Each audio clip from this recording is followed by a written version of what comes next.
In the land of the rising sun, where honor carved its name into the soul of every warrior, where the clash of steel sang songs that echoed through mountain valleys and across blood-soaked plains, there existed a time when the very foundations of power trembled beneath the weight of ambition, the 12th century. An era when Japan stood at the precipice of transformation, when the elegant world of courtly aristocracy began its inevitable descent into shadow, and when the age of the sword would rise to claim dominion over all. This was the time of the Genpei War, a conflict so devastating, so absolute in its fury, that it would reshape the destiny of an entire nation for centuries to come. But this is not merely a story of war. This is not simply another chronicle of lords and their conquered lands, of territories seized and dynasties toppled. This is the story of a warrior whose name would defy the very conventions of her age, a fighter whose skill transcended the boundaries that society had drawn around her gender, a legend who rode into battle when others believed a woman's place was behind palace walls, her hands meant only for the delicate arts of poetry and tea ceremony. This is the story of Tomoe Gozen, the woman whom history would remember as a warrior worth 1,000 men. If you're ready to journey with us through this epic tale of courage, loyalty, and the indomitable spirit of a warrior who refused to be forgotten, then subscribe now. Join us as we uncover the real history they didn't teach you in school, the stories of power that were deliberately erased, the voices that were silenced but never truly defeated. The year was 1180, and Japan burned with the fires of civil war. For nearly 4 centuries, the imperial court in Kyoto had maintained its grip on power, presiding over an age of refinement and culture known as the Heian period. But beneath the veneer of aristocratic elegance, beneath the carefully composed poetry and the elaborate ceremonies, a different kind of power had been growing in the shadows.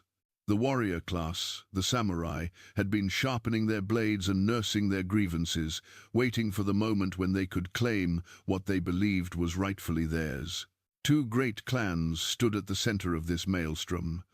The Taira, sophisticated and well-established, had woven themselves into the fabric of court life, becoming so entwined with the aristocracy that they seemed almost indistinguishable from it.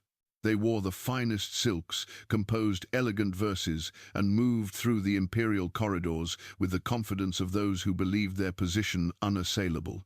But power, as history has shown time and again, is never permanent. And Taira had made the fatal mistake of forgetting this truth. Opposing them were the Minamoto, a clan whose roots ran deep into the provinces, whose strength came not from courtly intrigue, but from the loyalty of warriors who had been forged in the harsh realities of frontier life. These were men who understood that power flowed not from proximity to the throne, but from the willingness to seize it with sword in hand.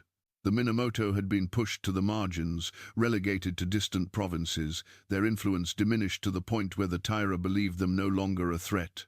This, too, was a fatal miscalculation. When the call to arms came in 1180, when Prince Mochihito issued his desperate plea for Minamoto to rise against Taira dominance, the response was swift and devastating. From every corner of the realm where Minamoto's blood flowed, warriors began to gather. Fathers handed down swords to sons. Alliances were forged in firelight councils. And in the remote mountain regions of Shinano province, in a place where the peaks touched clouds and the valleys rang with the sound of rushing rivers, a young man named Minamoto no Yoshinaka received the call that would change his destiny forever. Yoshinaka's story was itself a tale of survival against impossible odds. Born in 1154, he had entered a world already steeped in violence and betrayal. His father, Minamoto no Yoshikata, had been killed when Yoshinaka was barely more than an infant, cut down in the brutal internal conflicts that plagued the Minamoto clan even before the Genpei War began. The circumstances of his father's death were a testament to how deeply fractured the clan had become, how willing they were to spill their own blood in pursuit of power and position. But young Yoshinaka had not been left to die.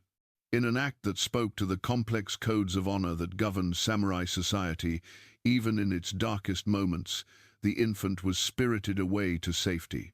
His salvation came in the form of Nakahara no Kaneto, a loyal retainer who took the child into the rugged Kiso Mountains, a region so remote and unforgiving that few would think to search for him there.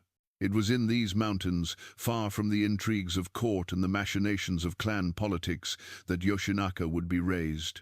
And it was here that he would become the man who would one day be known as Kiso no Yoshinaka, taking the name of the mountains that had sheltered him. The Kiso region was a world unto itself, a place where nature's fury shaped men into something harder than the aristocrats of Kyoto could ever comprehend. The winters were brutal, the terrain unforgiving. Survival required strength, adaptability, and an intimate understanding of the land. Young Yoshinaka grew up learning to ride horses across treacherous mountain paths, to read the signs of weather in the behavior of birds and the color of the sky, to move through dense forests as silently as shadow. These were not the refined accomplishments of a courtier, these were the skills of a warrior born to the wild places of the world. But Yoshinaka did not grow up alone. Nakahara no Kaneto had a son, Imai Kanehira, who became Yoshinaka's milk brother, raised alongside him as though they were blood kin. The bond between them would prove stronger than any formal alliance, deeper than any sworn oath. Kanehira became Yoshinaka's shadow, his most trusted companion, the one person in the world whose loyalty would never waver, even when death itself came calling. In the harsh crucible of the Kiso Mountains, these two boys forged a friendship that would become legendary, a bond that would endure through triumph and tragedy alike.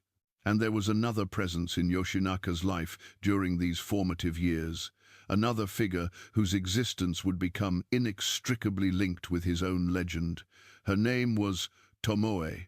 The details of Tomoe's origins remain shrouded in the mists of history, lost to time, and the selective nature of historical record-keeping.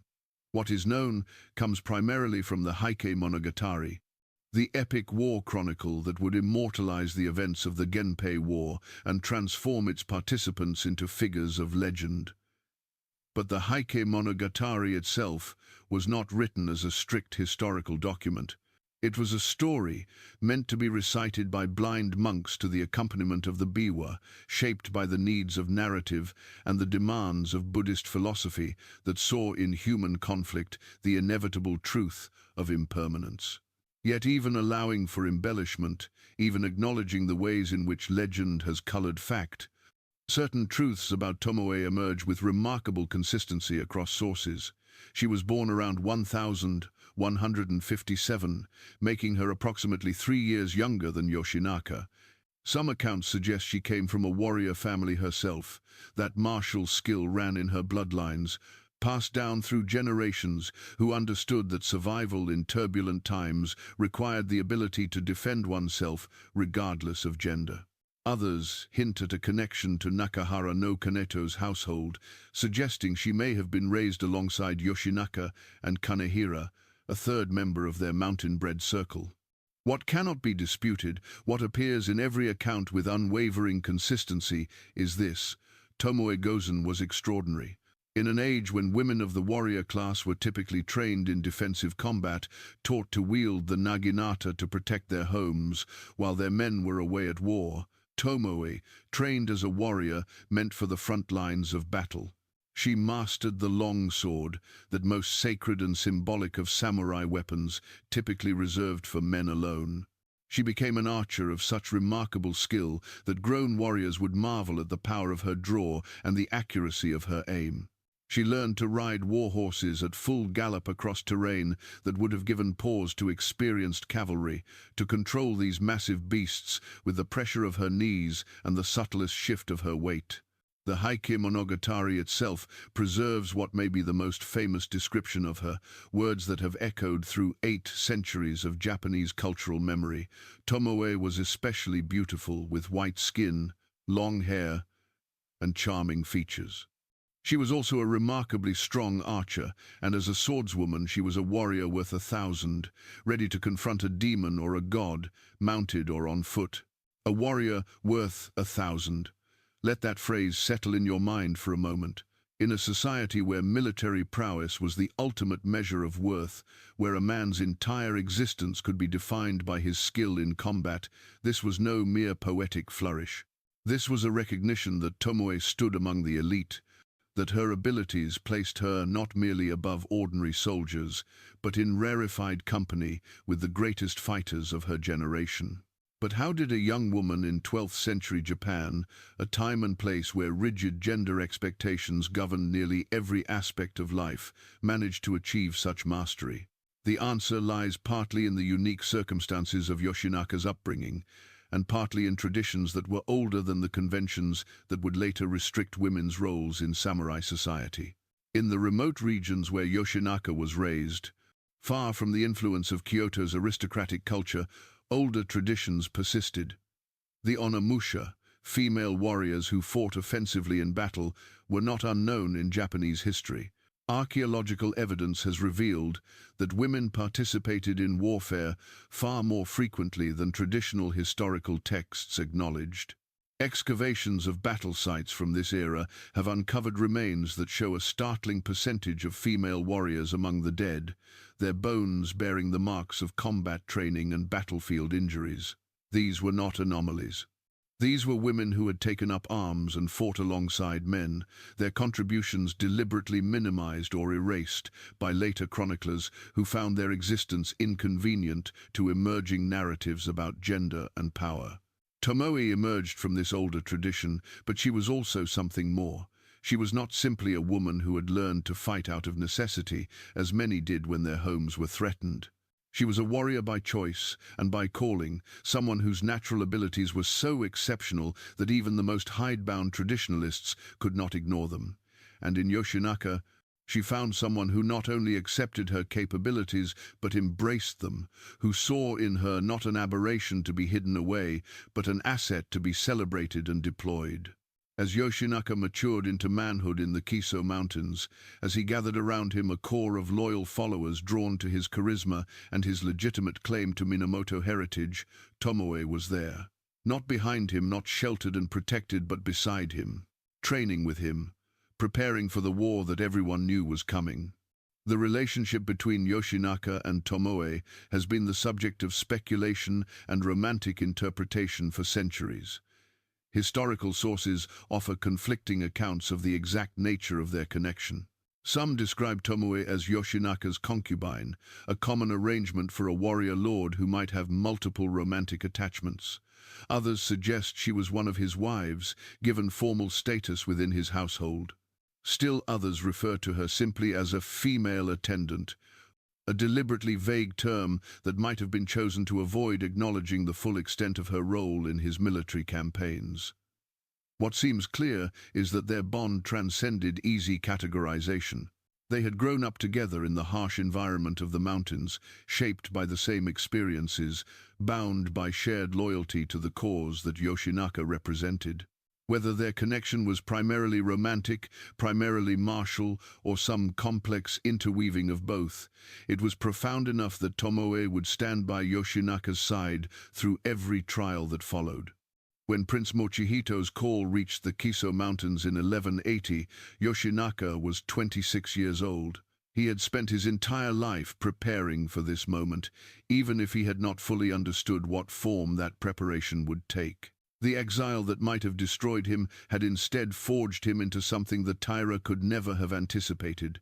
He was not a courtly general who understood warfare as an abstract exercise in strategy and honor. He was a mountain warrior who knew how to fight in terrain where conventional armies floundered, who commanded men whose loyalty was earned through shared hardship rather than purchased through court appointment. Yoshinaka's response to the call was immediate and decisive. He began gathering forces from across the Shinano region, drawing to his banner warriors who shared his provincial origins, men who had no love for the Taira and their pretensions of superiority. These were rough fighters, unpolished by court standards, but they were seasoned and deadly. They knew how to fight in the mountains and forests that covered much of central Japan, how to use terrain to multiply their effectiveness, how to move with speed and strike with devastating surprise. And among these warriors, occupying a position that would have been unthinkable in a more conventional army, was Tomoe Gozen. Yoshinaka did not merely tolerate her presence in his forces, he elevated her. He made her a captain, placing her in command of troops, trusting her to lead men into battle. This was not a symbolic gesture, not some performative acknowledgement of her abilities. This was a practical recognition that Tomoe was simply better than most of his other commanders, that her presence on the battlefield gave him a tactical advantage he could not afford to waste. The early campaigns of the Genpei War unfolded with a brutality that shocked even those accustomed to conflict. This was not warfare, as it had been practiced in the refined Heian period, where battles were often ritualized affairs, with elaborate protocols and opportunities for individual combat that bordered on performance. This was total war, fought with an intensity that presaged the centuries of conflict that would follow. Villages burned, temples that had stood for generations were destroyed. Civilians found themselves caught between armies that showed little mercy to those perceived as supporting the enemy. The very landscape of Japan was being transformed by violence, soaked in blood that would take generations to wash away. Yoshinaka's theater of operations was the northern provinces, the mountainous regions where his knowledge of terrain gave him a decisive edge. His early victories came swiftly, almost shockingly so. He moved his forces with a speed that left Taira generals struggling to respond, striking where they were weak and melting back into the mountains before reinforcements could arrive. His reputation began to grow, whispered about in military councils and court gatherings. Here was a Minamoto who fought like something elemental, like a force of nature rather than a conventional army. The Taira, accustomed to their dominance, found themselves facing an opponent who refused to play by rules they understood. And Tomoe fought in these campaigns, not from the rear, not in some protected position reserved for those whose presence was more symbolic than functional.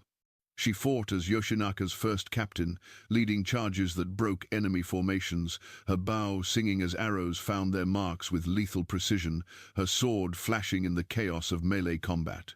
The Heike Monogatari records specific instances of her martial accomplishments, moments that crystallized her legend even as they were happening. In the 6th month of 1181, during the Battle of Yokotagawara, Tomoe entered combat against mounted Taira warriors. The taking of heads was a crucial aspect of samurai warfare, proof of one's accomplishments in battle, trophies that determined one's reward and status. On this day, Tomoe collected 7 heads from mounted warriors she had personally killed. 7. In an era when a single head taken from a mounted warrior was considered an accomplishment worthy of celebration, Tomoe's feat was extraordinary. These were not foot soldiers she had cut down, not unarmored peasant levies caught in the wrong place. These were samurai, men who had trained their entire lives for warfare, mounted on war horses and equipped with the finest armor and weapons their families could provide. And Tomoe had defeated 7 of them. The psychological impact of such accomplishments cannot be overstated. Imagine being a Taira warrior, trained from childhood to believe in your superiority, in the natural order that placed men as warriors and women as something other, something lesser in the realm of combat. And then you face an enemy army and discover that one of their most effective killers is a woman, someone whose very existence challenges everything you thought you understood about warfare and capability and the world itself. Some warriors would have been paralyzed by this cognitive dissonance. Others would have been enraged, driven to prove themselves against this anomaly. But Tomoe cared nothing for their internal struggles. She simply continued to fight, to kill, to lead. By 1183, Yoshinaka's string of victories had elevated him from a provincial rebel to a genuine threat to Taira control. In the 5th month of that year, during the Battle of Tonamiyama, Tomoe led over 1,000 cavalry in a charge that helped secure victory for Yoshinaka's forces. Think about what this means.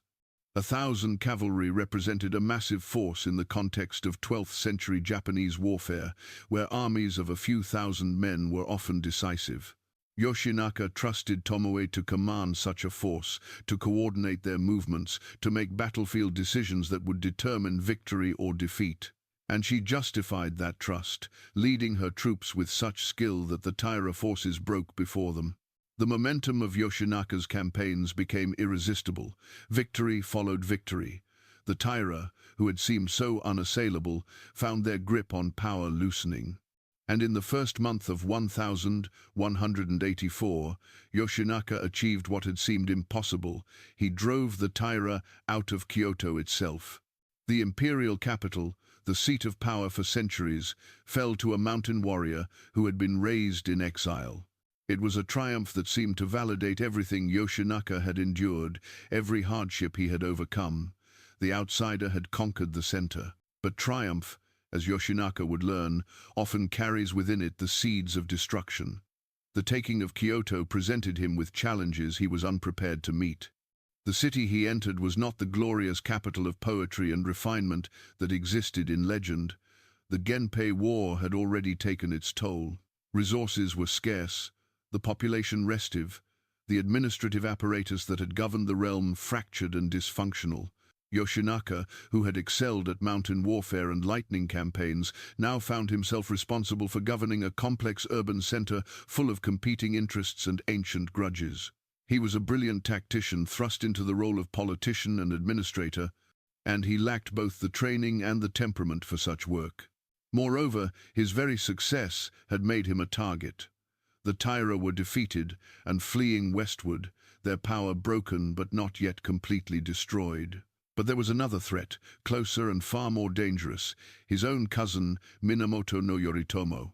Yoritomo had been conducting his own campaigns against the Taira from his base in Kamakura, and he had no intention of allowing Yoshinaka to claim leadership of the Minamoto clan or control of the nation they were fighting to conquer. Yoritomo saw in Yoshinaka not an ally or a fellow Minamoto warrior, but a rival who needed to be eliminated. The tragedy of what followed cannot be fully understood without recognizing the impossible position in which Yoshinaka found himself. He had succeeded too well, achieved too much. He had proven that the mountain exile, the orphan who should have died in infancy, could rise to command armies and take the capital itself. And for this, his own clan marked him for death. Tomoe watched these political machinations unfold, with the clear eyes of a warrior who understood that battlefield prowess, no matter how extraordinary, could not always overcome the treachery of those who smiled while sharpening their knives. She had proven herself time and again in combat. She had led men who would have followed her into the gates of hell itself. But she could not fight the currents of clan politics and personal ambition that were now turning against Yoshinaka. All she could do was prepare for the battle that was coming, the battle that would not be against the Taira, but against their own kinsmen. Yoritomo's forces, led by his younger brothers Minamoto no Yoshitsune and Minamoto no Noriori, began moving toward Kyoto. These were not armies Yoshinaka could easily defeat. Yoshitsune, in particular, was developing a reputation as one of the most brilliant tactical minds of his generation, a commander whose unconventional approaches to warfare would make him legendary. And behind these brothers stood the full weight of Yoritomo's organizational genius, the careful construction of alliances and power structures that would ultimately establish the shogunate and inaugurate 7 centuries of warrior rule. Yoshinaka tried to navigate the political storm. He sought imperial appointments that might legitimize his position and make him untouchable. He attempted negotiations, sent emissaries, explored every avenue that might avoid the coming confrontation. But Yoritomo was implacable. He had decided that there was room for only one leader of the Minamoto, and that leader would be him. Everything else was merely a prelude to the inevitable clash. In the first month of 1184, barely a year after Yoshinaka's triumphant entry into Kyoto, the armies of his cousins closed in. The Battle of Uchide no Hama demonstrated both the martial skill of Yoshinaka's forces and the overwhelming odds they faced. Tomoe led 300 cavalry against 6,000 Taira forces, an absurd mismatch that should have resulted in instant annihilation. But Tomoe and her warriors fought with such ferocity, with such skill, that they survived. Of the 300 who rode into that battle, only 5 lived to ride out. Tomoe was one of them. She had charged into impossible odds and emerged through a combination of skill, courage, and perhaps something that transcended both. The sheer refusal to accept defeat, even when reason screamed that defeat was inevitable. But survival in one battle could not change the larger strategic reality. Yoshinaka's position was collapsing. His forces, depleted by constant fighting and defections from those who could read the political winds, dwindled day by day. The loyalty that had sustained him through the mountain campaigns began to erode as warriors calculated their odds and concluded that following Yoshinaka now meant following him to certain death. Even Imai Kanehira, his milk brother, his closest companion, could not reverse the tide that was drowning them. The final act of this tragedy would play out on a cold winter day at a place called Awazu in Omi province near the southern shore of Lake Biwa, the 21st of February 1184, a date that would be remembered, recited by those blind monks who transformed history into legend, sung to the mournful accompaniment of the biwa in courts and temples for generations to come. This was the day when Minamoto no Yoshinaka would make his last stand, when the warrior who had seized Kyoto would be brought down by his own kinsman, when the mountain lord who had defied every expectation would finally be defeated not by the Taira he had fought so brilliantly, but by the Minamoto he had served so faithfully. Yoshinaka's army as it moved toward Awazu was a shadow of what it had once been. The thousands who had followed him through his mountain campaigns, who had charged with him into Kyoto, who had celebrated his victories and shared his vision of what the Minamoto could become, were gone, fled, killed, or turned to Yoritomo's service. What remained were those whose loyalty transcended calculation, warriors who had decided that honor meant standing with their lord, even when standing with him meant death. Tomoe Gozen rode among them. She had proven herself in every battle, had led men to victory against impossible odds, had earned a reputation that any male warrior would have envied. She had given everything to Yoshinaka's cause, and she was prepared to give more. For her, this was not simply about loyalty to a lord, though that loyalty ran deep. This was about validating her entire existence, proving that the path she had chosen, the warrior's way that society said should be closed to her, was real and meaningful and worth the price it demanded. The forces arrayed against them at Awazu were overwhelming. Yoritomo had sent his best commanders and his most experienced troops. They outnumbered Yoshinaka's remaining warriors by ratios that made victory not merely unlikely, but effectively impossible. This was not meant to be a battle. It was meant to be an execution, a demonstration of what happened to those who challenged Yoritomo's authority. The fighting began with the fury of men who knew this would be their last battle. Yoshinaka's warriors, though vastly outnumbered, fought with a desperate brilliance, making every life they took a statement that they would not go quietly into death. The winter landscape became a canvas painted in blood, the pristine snow stained red, the air filled with the screams of men and horses, the clash of steel on steel, the thud of arrows finding flesh. Tomoe fought as she had always fought, with a skill and ferocity that made her a center of devastation in the chaos of battle. The Heike tells us that she wore strong armor and carried an oversized sword, weapons befitting a warrior of her stature and strength. Her arrows flew with deadly accuracy, each one claiming a life, each release of the bowstring a demonstration of years of training and natural ability refined to perfection. When enemies closed in on her, when the distance became too short for archery, her sword sang its own song of death, carving through armor and flesh with strokes that combined power and precision in measures that few could match. But individual brilliance, no matter how extraordinary, could not overcome the mathematics of warfare. Yoshinaka's forces were being ground down, worn away like stone beneath relentless water. Warriors who had fought beside him for years fell one by one.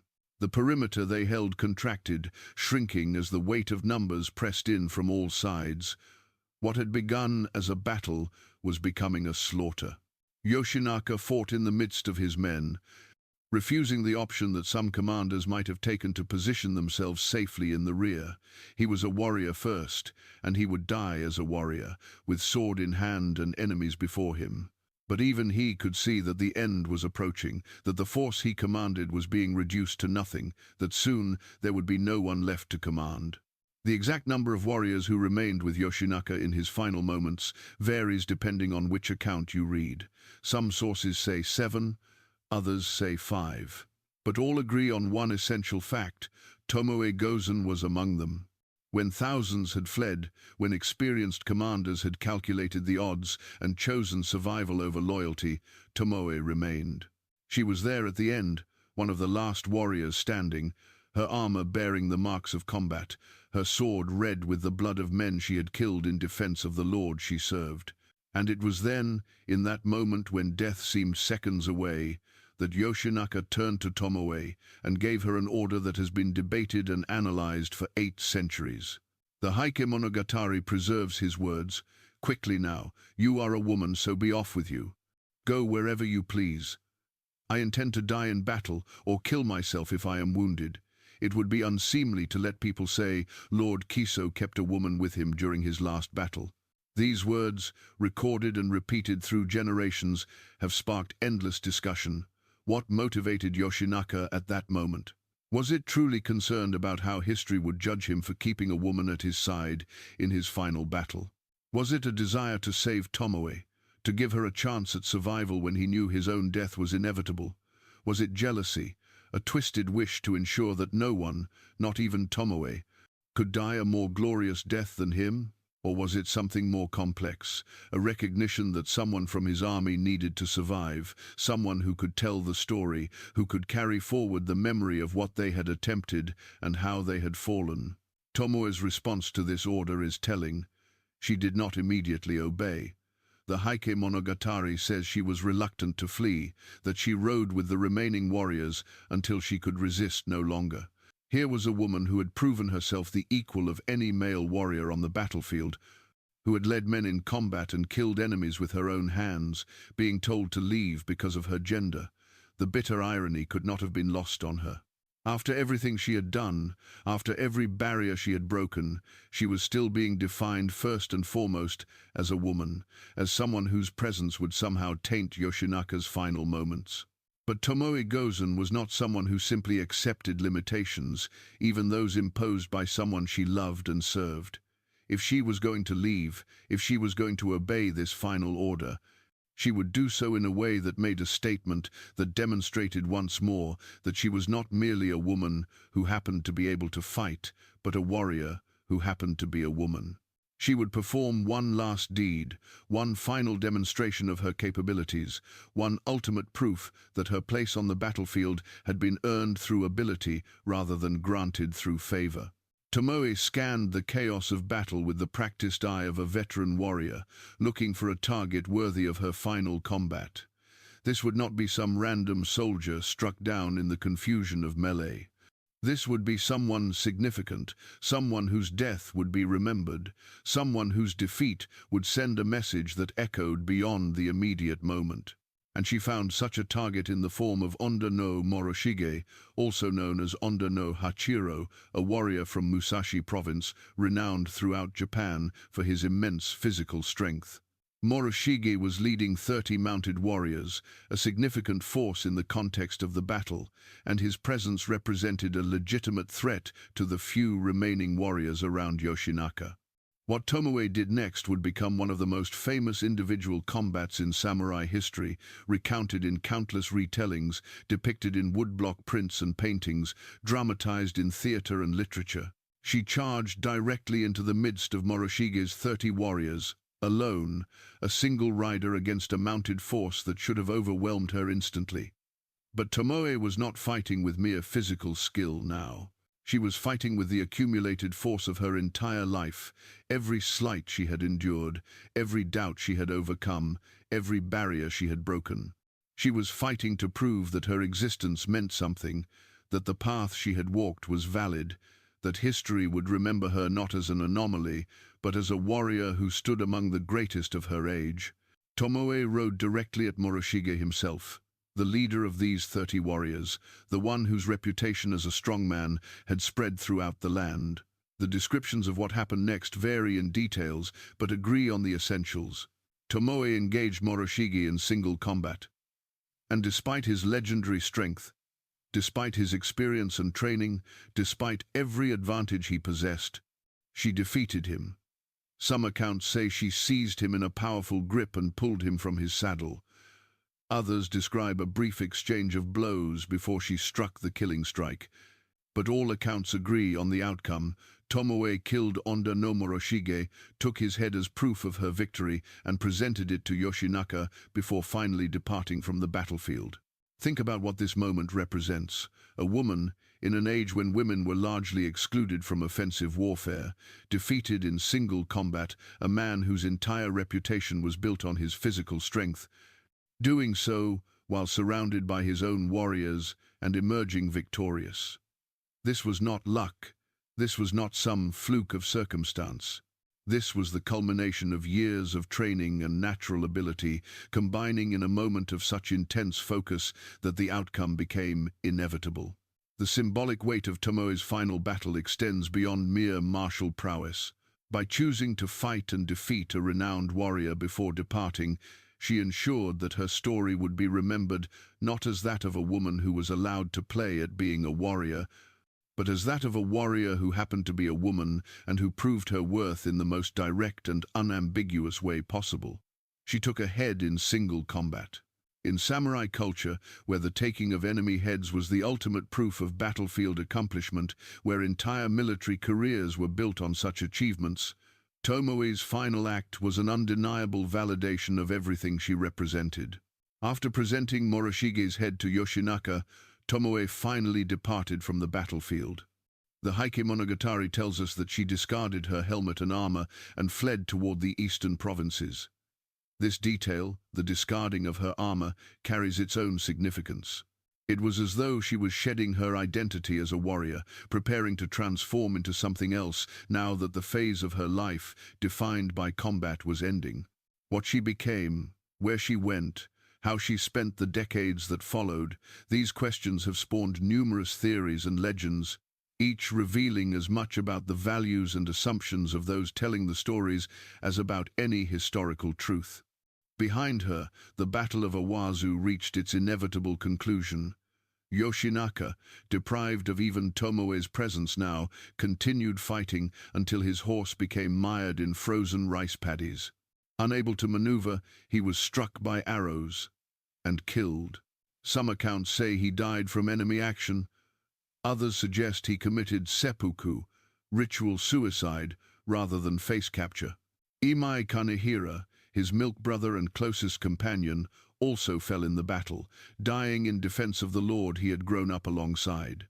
The mountain warrior who had taken Kyoto, who had seemed poised to reshape the destiny of Japan, was dead at 30 years old. His body would be buried, his grave would be marked, and his story would be transformed into legend, shaped by the needs of those who came after, used to teach lessons about ambition and loyalty and the impermanence of all earthly glory. But what of Tomoe? What became of the warrior woman who had defied convention and proven herself on battlefields from the mountains of Shinano to the shores of Lake Biwa? The answer is that nobody knows for certain, and perhaps that uncertainty is fitting. Tomoe Gozen exists in history as a liminal figure, someone whose very existence challenged the categories that society used to make sense of the world, and so her end must also exist in that space between certainty and legend. One version of her story claims that she was captured by Wada Yoshimori, a warrior serving Minamoto no Yoritomo. In this telling, Yoshimori, recognizing the famous warrior woman, forced her to become his concubine, a fate that would have been deeply ironic for someone who had fought so hard to define herself on her own terms. According to this legend, Tomoe bore Yoshimori a son, Asahina Saburo Yoshihide, who would himself become famous as a warrior of extraordinary strength. If this story is true, then Tomoe's legacy extended beyond her own accomplishments to influence the next generation of fighters, her bloodline carrying forward the martial prowess she had embodied. Another tradition holds that Tomoe became a Buddhist nun after Yoshinaka's death, dedicating the remainder of her life to praying for his soul and seeking enlightenment through religious practice. This version of her story appears in some accounts as lasting until 1247, when she would have been 90 years old, an extraordinary lifespan for the era. The image of Tomoe spending decades in contemplation and prayer, setting aside the sword for the sutra, offers a narrative of redemption and transformation that would have appealed to the Buddhist monks who shaped much of the historical record. It suggests that even a life defined by violence and warfare could find peace in devotion and spiritual seeking.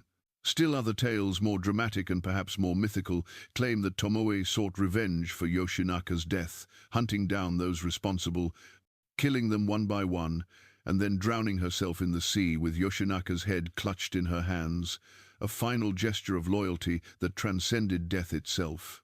This version transforms her into something almost supernatural, a vengeful spirit given human form, her love and loyalty so intense that even death could not contain it. The truth is that we will never know which, if any, of these stories captures what actually happened to Tomoe Gozen after she rode away from Owazu. The historical record goes silent. She vanishes from the primary sources, mentioned briefly and then forgotten, or deliberately erased, or transformed into legend so completely that the woman beneath the mythology becomes impossible to recover. But perhaps the ambiguity of her fate is less important than the certainty of her accomplishments. Whether she lived to 90 as a nun or died soon after Owazu, whether she bore children or remained alone, whether she found peace or sought vengeance, these questions cannot diminish what she achieved on the battlefields of the Genpei War. She fought. She led. She killed enemies in single combat. She commanded the respect and loyalty of warriors who could have rejected her but chose instead to follow her. She proved that ability and courage and martial skill were not the exclusive province of men, that a woman could stand among the greatest warriors of her age and be recognized as their equal. The impact of Tomoe's story extended far beyond her own lifetime. The Heike Monogatari, composed in the decades following the Genpei War and reaching its final form in the 14th century, ensured that her legend would be preserved and transmitted. The blind monk storytellers who recited the epic across Japan, accompanying themselves on the biwa, turned Tomoe into a figure known to common people and aristocrats alike.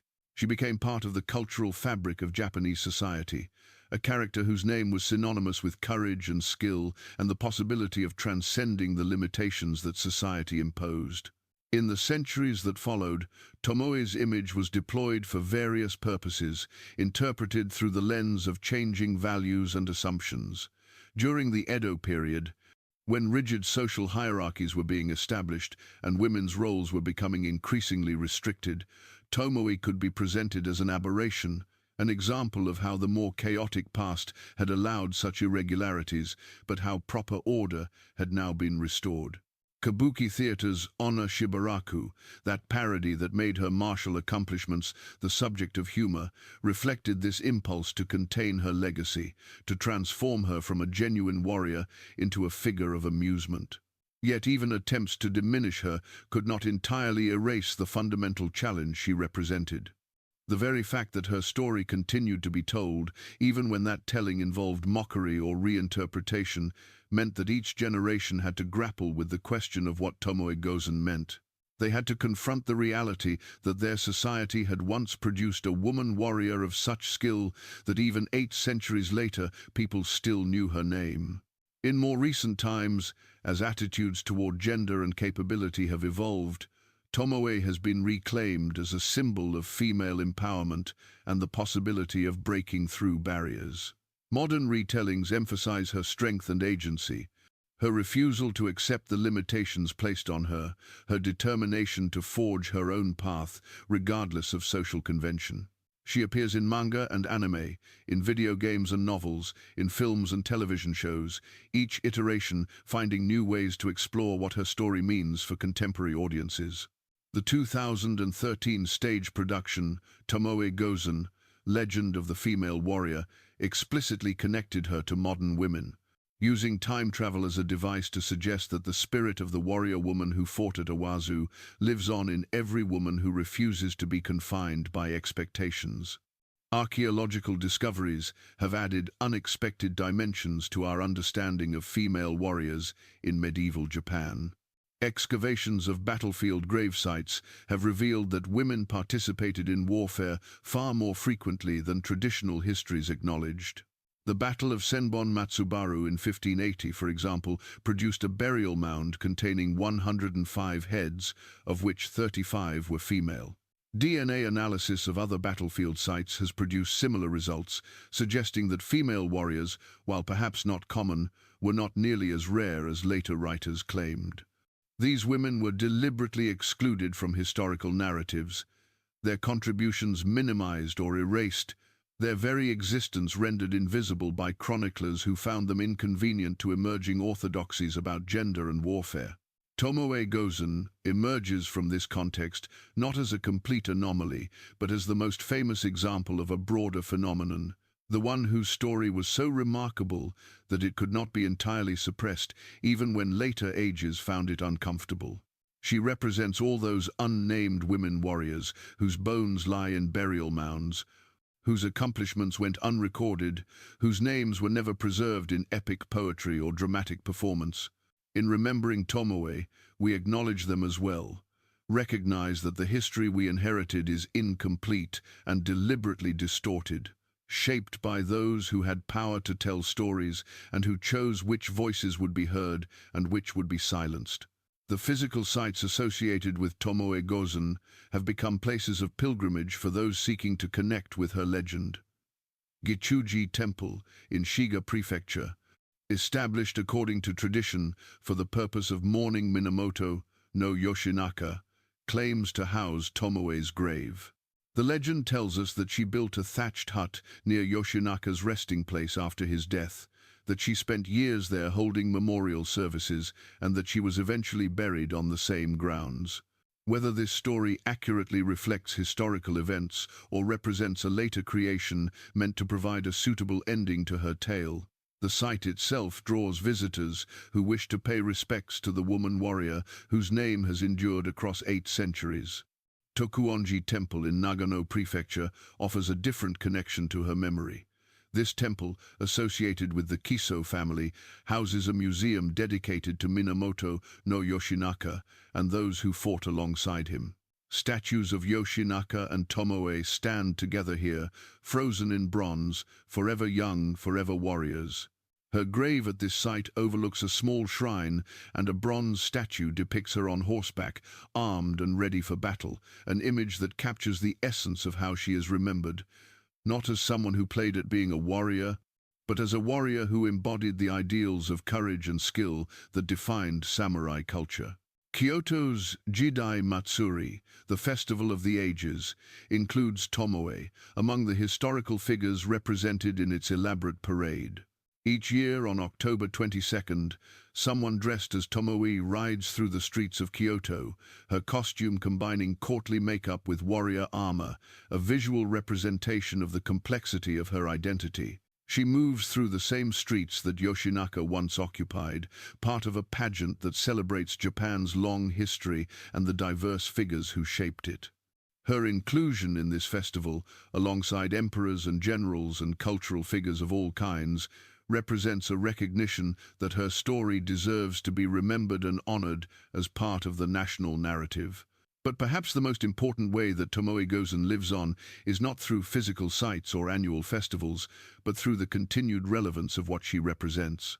Her story speaks to fundamental questions about human potential and social limitation, about the relationship between individual ability and collective assumption, about who gets to define themselves and who has their identity defined for them by others. These are not questions confined to 12th century Japan.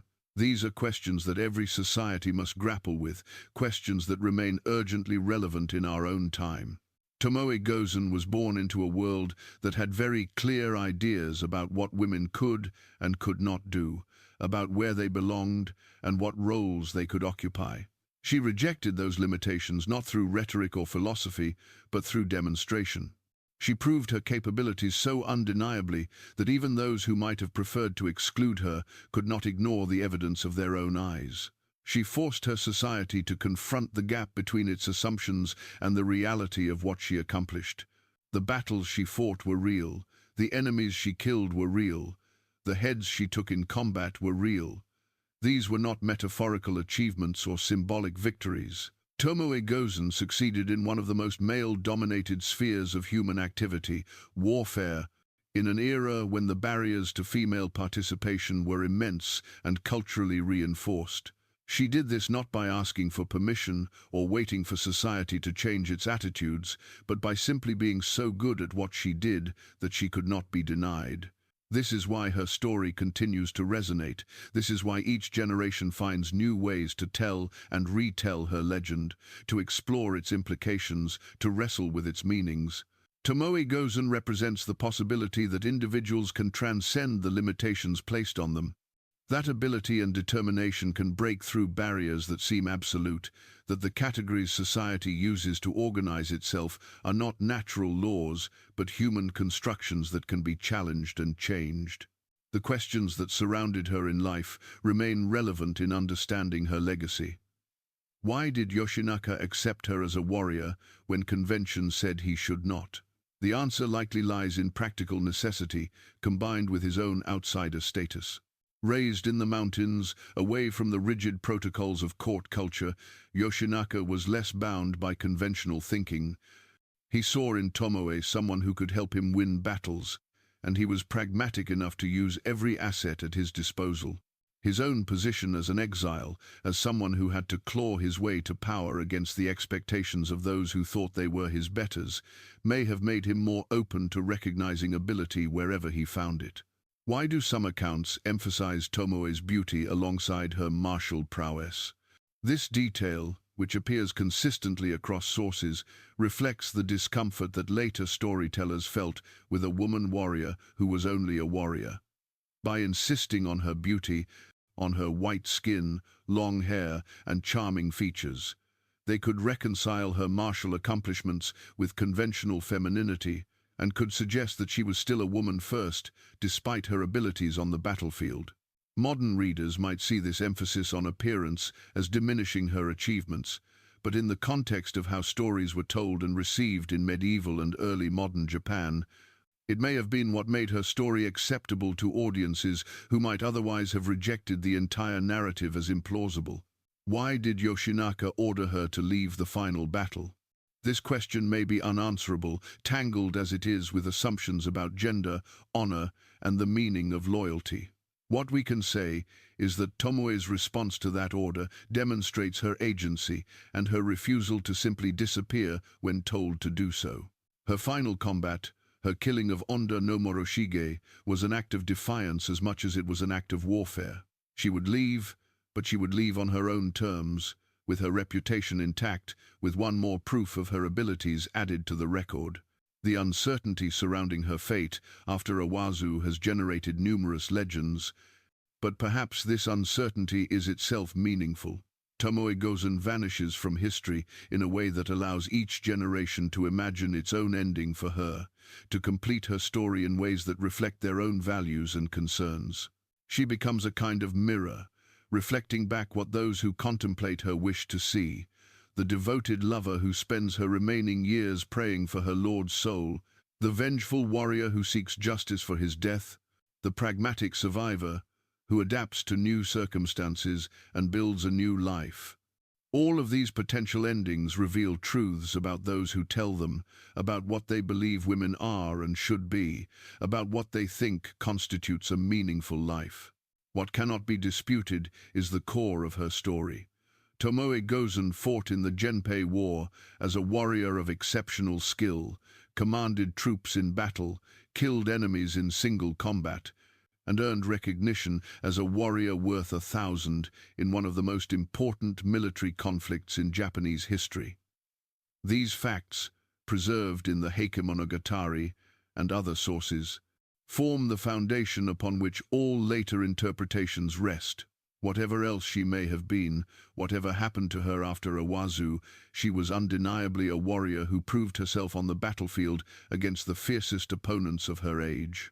The archaeological evidence of female warriors in medieval Japan adds weight to her story and suggests that women's martial roles were more significant than traditional histories acknowledged. The burial mounds that contain the remains of female warriors demonstrate that Tomoe was not alone, that other women also took up arms and fought and died in the wars that shaped Japan.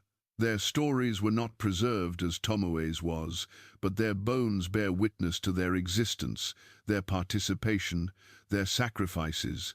In a broader sense, Tomoe Gozen's story is part of a global pattern of forgotten or minimized female warriors. History is filled with women who fought, who led troops, who proved themselves in combat, but whose achievements were downplayed or erased by later generations uncomfortable with their existence. From ancient times through the medieval period and beyond, women participated in warfare far more extensively than conventional narratives admit. Tomoe stands as one of the few whose story was so remarkable, whose accomplishments were so undeniable, that she could not be completely forgotten, even when later ages preferred to believe that women like her had never existed. The legend of Tomoe Gozen challenges us to reconsider what we think we know about history, about capability, about the relationship between gender and achievement.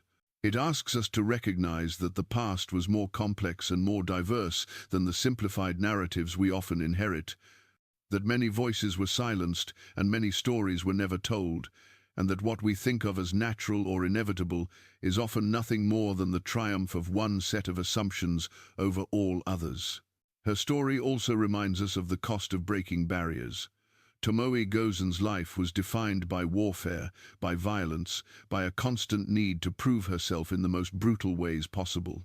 She lived in a time when the taking of human life was not merely accepted but celebrated, when martial prowess was the ultimate measure of worth, when compassion and mercy were often seen as weaknesses to be exploited. Whatever we may admire about her courage and skill, we should not romanticize the context in which those qualities were expressed. The Genpei War left Japan devastated, its countryside burned, its people traumatized, its social order shattered. Tomoe's achievements came in the midst of this catastrophe, and while she personally was not responsible for the war or its consequences, her story is inseparable from that larger tragedy. This complexity makes her legacy richer and more meaningful than a simple tale of triumph would be. Tomoe Gozen was not a superhero or a saint. She was a human being who lived in extraordinarily difficult circumstances, who made choices based on the limited options available to her, who succeeded in the terms that her society defined success. She was loyal to Minamoto no Yoshinaka even though his ambitions contributed to civil war and suffering. She killed men whose only crime may have been serving a different lord or being on the wrong side of a political dispute. She participated in a system of violence that modern sensibilities find troubling. Yet acknowledging this complexity does not diminish the significance of what she achieved. It enriches it. Tomoe Gozen was a real person, or at least the stories about her are rooted in the existence of a real person, someone who navigated the constraints and possibilities of her historical moment with agency and skill. She made choices that defined her life, that set her apart from others who faced similar circumstances, that ensured her name would be remembered when countless others were forgotten.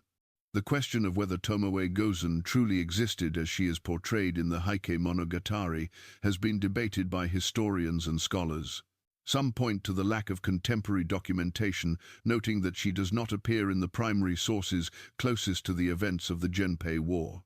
They suggest that she may be a literary creation, a character invented by the composers of the Heike Monogatari to add drama and complexity to their narrative.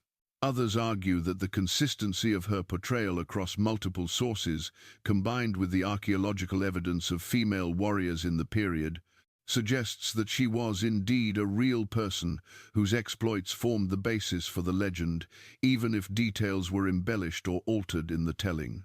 From one perspective, the question of her historical existence matters immensely. If Tomoe never existed, if she was purely a literary invention, then her story tells us something different than if she was a real woman whose accomplishments inspired the legend.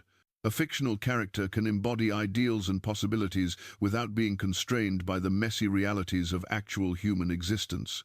A historical figure carries the weight of having genuinely broken through barriers, of having faced real challenges and overcome them through actual ability rather than narrative convenience.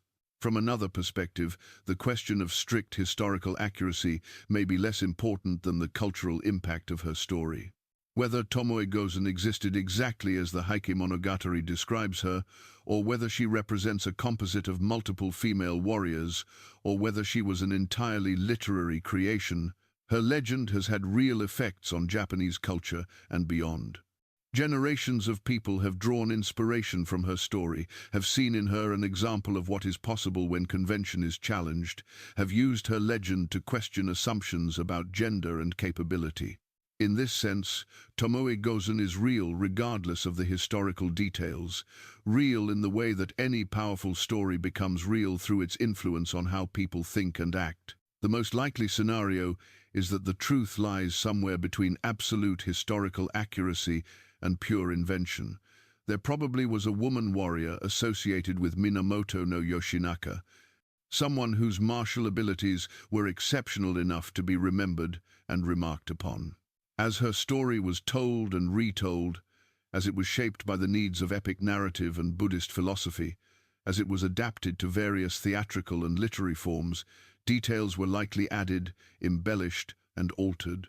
The Tomoe Gozen who emerges from these multiple tellings is thus both historical and legendary, rooted in reality but transformed by imagination, a figure who exists in that fertile space where fact and story interweave to create something more powerful than either alone could be. What we can say with certainty is that Japanese culture in the late Heian and early Kamakura periods was capable of producing and recognizing female warriors, that women with martial training existed and participated in warfare, and that at least some of them achieved sufficient prominence that their stories were preserved. The broader archaeological and historical evidence supports this.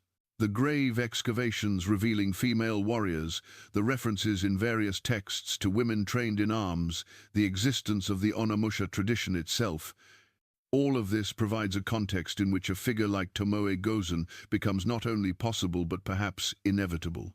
Her legacy extends into the present day through countless adaptations and reinterpretations. The manga series Samurai Deepa Kyo features Saisei as a zombie-like reincarnation of Tomoe, transforming her into a supernatural figure. The comic series Tomoe ga Yuku follows a modern bad girl biker who channels Tomoe's rebellious spirit. Video games like Shin Megami Tensei Persona 4 allow players to assume her identity and experience historical fantasy murder mysteries. American writer Jessica Amanda Salmonson created an entire trilogy of fantasy novels centered on Tomoe Gozen, introducing her to Western audiences who might never have encountered her story otherwise. Each of these adaptations takes liberties with the historical sources, adds elements that serve their own narrative purposes, and transforms Tomoe into something new. And this is appropriate. Legends are meant to be retold, adapted, reimagined for new contexts and new audiences. The Tomoe Gozen of medieval epic poetry, the Tomoe of Edo period theater, the Tomoe of modern manga and video games, the Tomoe of 21st century novels, these are all different manifestations of the same fundamental story, variations on themes that remain relevant across centuries and cultures. What makes these retellings valuable is that they keep alive the basic challenge that Tomoe Gozen represents, the challenge to question assumptions, to recognize that human potential cannot be neatly categorized, to understand that capability exists independent of the social conventions meant to contain it. Each generation that encounters her story must decide what it means for them, how they will interpret her choices and accomplishments, what lessons they will draw from her life and legend. For contemporary audiences, particularly those concerned with gender equality and the expansion of opportunities for women, Tomoe Gozen offers a historical touchstone, a reminder that the fight for recognition and respect is not new, that women have been challenging limitations and breaking barriers for as long as those limitations and barriers have existed. She demonstrates that the arguments used to exclude women from various spheres of activity, the claims that they lack the physical strength or mental fortitude or emotional stability required for demanding roles, are and have always been false. Tomoe proved it on medieval battlefields. Countless women have since proven it in every field of human endeavor. But her story also reminds us that breaking barriers comes at a cost, that those who challenge convention often pay a price for their defiance, that success in hostile environments requires not only ability, but extraordinary determination and resilience. Tomoe lived in a world that did not want her to be what she was, that had no established place for her, that viewed her accomplishments with a mixture of admiration and discomfort. She succeeded anyway, but we should not pretend that success was easy or that the path she walked was anything other than extraordinarily difficult. The final lesson of Tomoe Gozen's story may be about legacy itself, about how we are remembered and by whom, about who gets to tell stories and whose stories get preserved. Tomoe exists in history largely because the compilers of the Heike Monogatari chose to include her, because blind monks found her story compelling enough to preserve and transmit, because audiences across centuries continued to find meaning in her legend. She was fortunate in this. Most of the female warriors who fought in medieval Japan's wars were not so fortunate. Their names were not recorded. Their accomplishments were not celebrated. Their graves are unmarked, their bones indistinguishable from all the other casualties of conflicts, whose names we remember, but whose individual participants are lost to time. Tomoe Gozen stands for all of them, the named standing for the unnamed, the remembered representing the forgotten. When we honor her memory, when we tell and retell her story, when we find inspiration in her accomplishments, we acknowledge not only her individual achievement, but the achievements of all those others whose stories were never told. We recognize that history as we received it is incomplete, that many contributions went unrecorded, that the past was richer and more complex than simplified narratives suggest. In the end, what matters most about Tomoe Gozen is not whether every detail of the legend corresponds to historical fact, not whether she killed exactly 7 mounted warriors at Yokotagawara, or whether the description of her final battle with Onda no Moroshige is precisely accurate. What matters is that her story has endured, that it continues to be told, that people still know her name 8 centuries after she rode away from the Battle of Awazu and vanished from recorded history. What matters is that a warrior woman from 12th century Japan can still speak to people in the 21st century, still challenge our assumptions, and still inspire those who face their own battles against limitation and exclusion. She fought in an age of iron and blood, when Japan tore itself apart in civil war, when the old order collapsed and a new one arose from the ruins. She proved herself on battlefields that ran red with the blood of thousands, where death came swiftly and often, where the only measure of worth was the ability to survive and triumph against those who wished you dead. She commanded warriors who could have rejected her leadership, but chose instead to follow her, to respect her abilities, to fight alongside her as an equal. She earned a reputation that any male warrior would have envied, described in one of Japan's greatest literary works as a warrior worth 1,000, ready to confront a demon or a god. The Genpei War, that provided the context for her accomplishments, would fundamentally reshape Japanese society. The Taira were destroyed, driven from power and hunted to extinction as a political force. The Minamoto established the first shogunate, beginning 7 centuries of military rule that would only end with the Meiji Restoration in the 19th century. The elegant, aristocratic culture of the Heian period gave way to the warrior ethos that would come to define Japanese identity in the minds of many, both within Japan and beyond its shores. Samurai culture, with its emphasis on martial virtue, loyalty, and honor, emerged from the crucible of wars like the Genpei conflict. Tomoe Gozen's place in this transformation is both central and marginal. Central, because her story was woven into the epic narrative that shaped how people understood these events. Marginal, because she was ultimately excluded from the structures of power that emerged from the war. The shogunate that Minamoto no Yoritomo established had no place for female warriors, no position in its hierarchy for someone like Tomoe. The centuries that followed saw women's roles in warfare gradually restricted and formalized, pushed toward the defensive domain of the honor bugeisha, rather than the offensive combat of the honor musha. Tomoe's legend survived, but others who might have followed her path found the door increasingly closed. This makes her story both inspiring and tragic. Inspiring because she proved what was possible, tragic because what she proved possible was not allowed to continue, because the door she opened was deliberately shut by those who came after, because her example was treated as an aberration rather than a precedent. For all her accomplishments, Tomoe Gozen did not fundamentally change the position of women in samurai society. The barriers she personally broke were rebuilt after she was gone, perhaps even reinforced by the discomfort that her very existence provoked. Yet we should not measure her legacy solely by immediate social change. Cultural transformation often works through stories and symbols as much as through direct action. Tomoe's legend, preserved and transmitted through the Heike Monogatari and its countless adaptations, kept alive the idea that women could be warriors, that martial ability was not inherently gendered, that the categories society used to organize itself were not natural or inevitable. This idea might lie dormant for generations, might be actively suppressed or dismissed, but it could not be entirely eliminated as long as the story continued to be told. 8 centuries later, we live in a world that is still grappling with questions of gender and capability, still fighting battles over who gets to do what, who is allowed to define themselves, whose potential will be recognized and whose will be denied. The specifics have changed.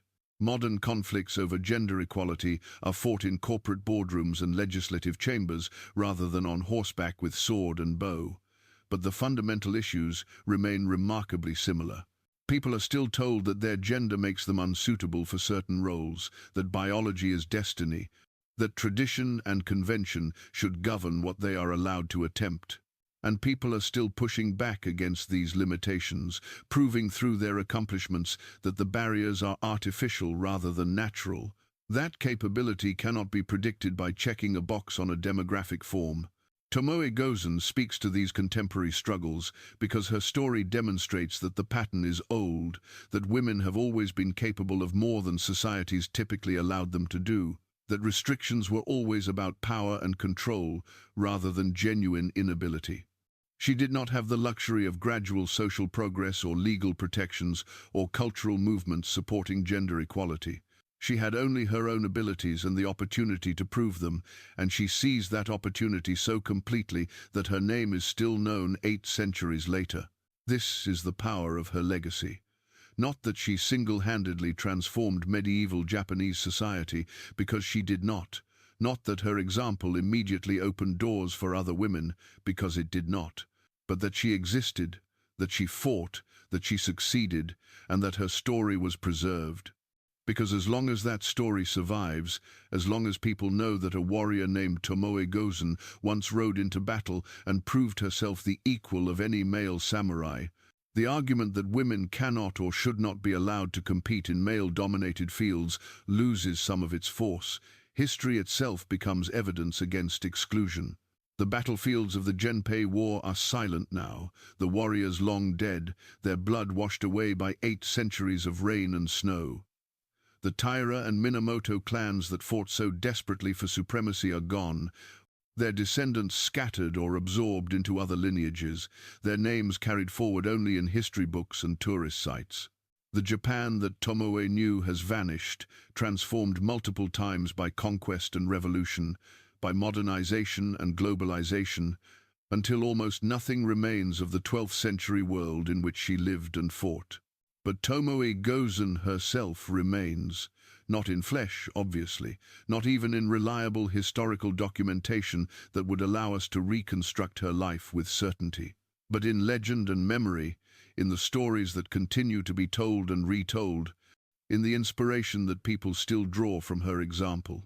She remains as a symbol of possibility, a demonstration that barriers can be broken and conventions challenged, that individual ability matters more than collective assumption, that those who are told they cannot achieve something are sometimes the very ones who achieve it most spectacularly.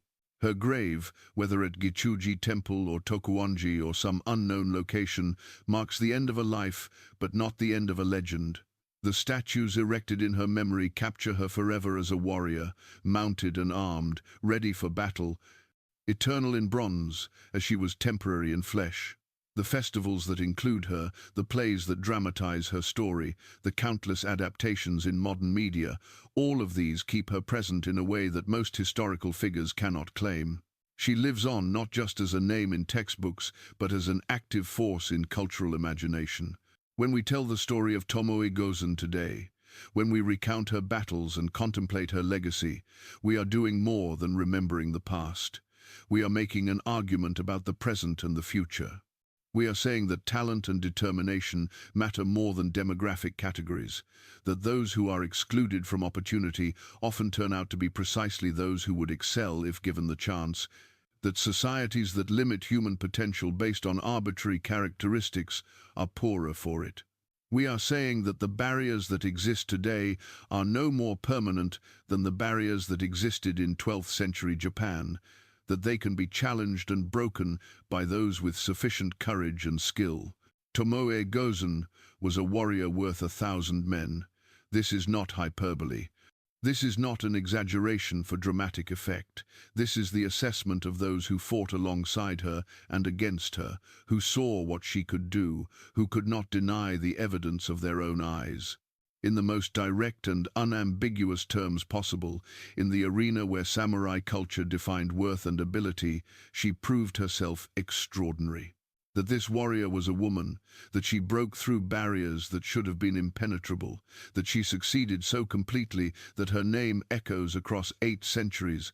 This is what makes her story not just interesting but essential.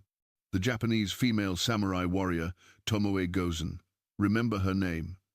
Remember what she accomplished. Remember that those who tell you something is impossible may simply lack imagination, that barriers exist to be broken, that history is filled with people who refuse to accept the limitations placed on them and change the world through their defiance. Her story is not just about the past. It is about every person who has ever been told they are not good enough, strong enough, capable enough, who has faced discrimination and doubt and active opposition, and who has chosen to fight anyway. She rode into battle when others said a woman's place was elsewhere. She led warriors when convention said only men could command. She killed enemies in single combat when society insisted she was too weak. She earned recognition as one of the greatest fighters of her age when everything in her culture said such recognition was impossible. And though she vanished from history after the Battle of Owazu, though we do not know how her story ended, we know how it began and what she accomplished. And that is enough. That is more than enough. That is everything. Tomoe Gozen, a warrior worth 1,000, a legend that refuses to die, a name that still carries power 8 centuries after she discarded her armor and rode away toward the eastern provinces, leaving behind a legacy that transcends time and culture, that speaks to anyone who has ever dared to be more than the world allowed, that proves that one person with courage and skill can challenge history itself and emerge victorious. This is her story. This is her truth. This is why we remember.